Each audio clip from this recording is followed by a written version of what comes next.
श्री गणेशाय नमः। श्री गणेशाय नमः। श्री गणेशाय नमः। श्री गणेशाय नमः। श्रीमद् भागवत गीता की जय। भगवान श्री कृष्ण ने कहा, हे महाबाहो, और भी मेरे कल्याण कारक वचन सुनो। तुम पर मेरी अत्यंत प्रीति है, अतएव तुम्हारे कल्याण के लिए कहता हूँ। मेरी उत्पत्ति का हाल न तो देवगण जानते हैं, न महर्षि लोग। मैं ही देव और महर्षियों का आदि कारण हूँ, जो मुझे अजन्मा अनादि और सब लोगों का ईश्वर जानते हैं। वे मोह रहित हों, सब पापों से छूट जाते हैं। बुद्धि, ज्ञान, असमोह, क्षमा, सत्य, दम, शम, दुख, जन्म, मरण, भय और अभय, अहिंसा, समता, संताप, तप, दान, यश, अपयश इत्यादि जो अनेक प्रकार के भाव हैं, वे सब मुझसे उत्पन्न होते हैं। 7 महर्षि और इनके पहले 4 मनु मेरे मन से उत्पन्न हुए। इस जगत के समस्त प्राणी उनसे उत्पन्न हुए। जो मनुष्य मेरी इस विभूति को भली भांति जानते हैं, वे निश्चय बुद्धि योग से सिद्ध होते हैं, इसमें संदेह नहीं। यह जानकर मैं ही सबका उत्पत्ति कारण हूँ और मुझसे ही सबकी प्रवृत्ति होती है। विवेकी पुरुष मेरी उपासना करते हैं, वे मुझी में अपने चित्त और प्राणों को लगाकर एक दूसरे को समझते हुए भजन करते सदा संतुष्ट और सुखी रहते हैं। चित्त का समाधान करके प्रीतिपूर्वक भजन करने वाले को मैं ऐसा बुद्धि योग देता हूँ, जिससे वे मुझे प्राप्त कर लेते हैं। उन पर अनुग्रह करके उनकी बुद्धि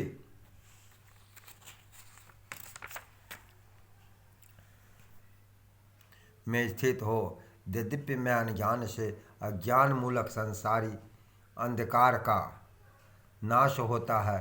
अर्जुन ने कहा,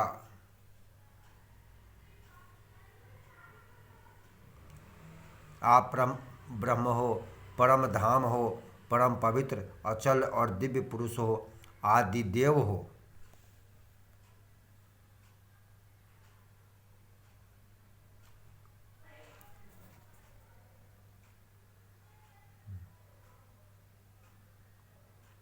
आदिदेव हो, अजन्मा हो, सन्यासी हो।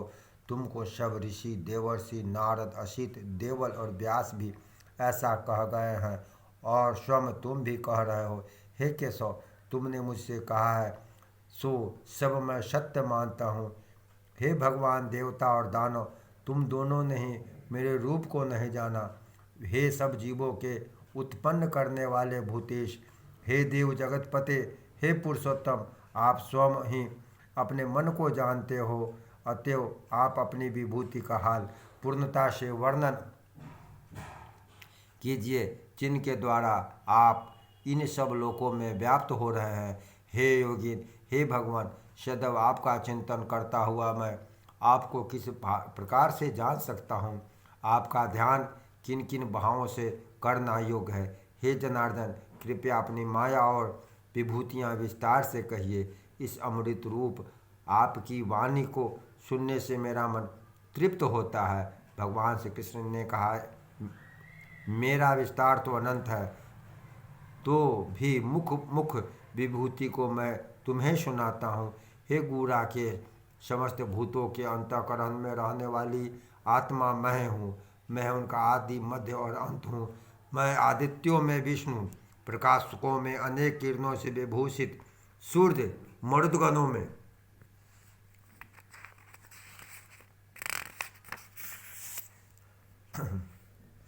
मारीची और नक्षत्रों में चंद्र हूँ। मैं वेदों में सामवेद, देवों में इंद्र, इंद्रियों में मंद और भूत मात्र में चैतन्य हूँ। मैं रुद्रों में शिव, यक्ष राक्षसों में कुबेर, 8 वसुओं में अग्नि और पर्वतों में सुमेरु हूँ। हे पार्थ, पुरोहितों में बृहस्पति, सेनापतियों में स्कंद और जलाशयों में समुद्र मैं हूँ। मैं महर्षियों में भृगु, वाणी में एक अक्षर ओंकार, यज्ञों में जप, यज्ञ और स्थावरों में हिमालय हूँ। मैं वृक्षों में पीपल, देवर्षियों में नारद, गंधर्वों में चित्ररथ, सिद्धों में कपिल मुनि, वेदों में अमृत से उत्पन्न उच्चश्रवा, गजेंद्रों में रावत, मनुष्यों में राजा हूँ। शस्त्रों में ब्रज, गौओं में कामधेनु, प्रजा की उत्पत्ति करने वालों में कामदेव और सर्पों में वासुकी मैं हूँ। नागों में शेषनाग हूँ। जलचरों में वरुण, पितरों में अपर्ण आयरमा और शासन करने वालों में यम मैं ही हूँ। दैत्यों में प्रहलाद, ग्रास करने वालों में काल, मृगों में सिंह और पक्षियों में गरुड़ मैं ही हूँ। शुद्ध करने वालों में वायु, शस्त्रधारियों में राम, मछलियों में मगरमच्छ, नदियों में गंगा मैं हूँ। हे अर्जुन, मैं सब प्राणियों का आदि मध्य अंत, विद्याओं में आत्मविद्या, बोलने वालों में वाद विवाद मैं हूँ।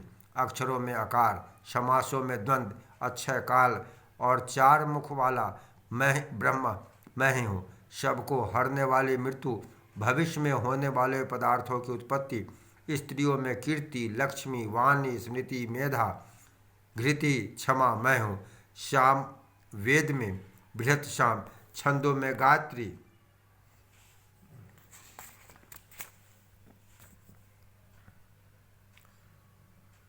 मासों में अग्रहण और ऋतुओं में बसंत मैं ही हूँ। छलियों में जुआ, तपस्वियों में तेज, जय उद्योग और सात्विकों में सत्य मैं हूँ। यादवों में वासुदेव, पांडवों में अर्जुन, मुनियों में व्यास और कवियों में शुक्राचार्य मैं ही हूँ। दमन करने वालों में दंड, जय चाहने वालों में नीति, गु पदार्थों में मौन रहना और ज्ञानियों में ज्ञान मैं ही हूँ। हे अर्जुन, प्राणी मात्र में भूत भाव का जो बीज है वह मैं हूँ। मेरे अतिरिक्त चराचर जगत में कुछ भी नहीं है।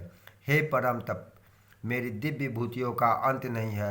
यह विभूतियों का विस्तार मैंने संक्षेप में कहा है।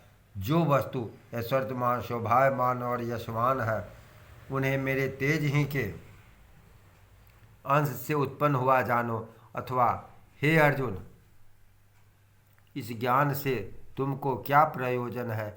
यही जान लो कि मैं अपने एक ही अंश से संपूर्ण जगत में व्यापक हूँ।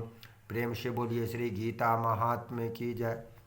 जय जय श्री राधा कृष्ण। 10वें अध्याय का महात्म्य। श्री लक्ष्मी नारायण बोले, हे लक्ष्मी, अब 10वें अध्याय का महात्म्य कहता हूँ, तू ध्यान लगा कर सुन। एक समय कैलाश पर्वत पर माता पार्वती शंकर भगवान के साथ बैठे हुए थे। एक हंस मेरे दर्शन को आया। हंस ब्रह्मा का वाहन था। ब्रह्मलोक से मान सरोवर को जाता था। उस सरोवर में सुंदर कमल के फूल थे। एक कमल को लांघने लगा, उसकी परछाई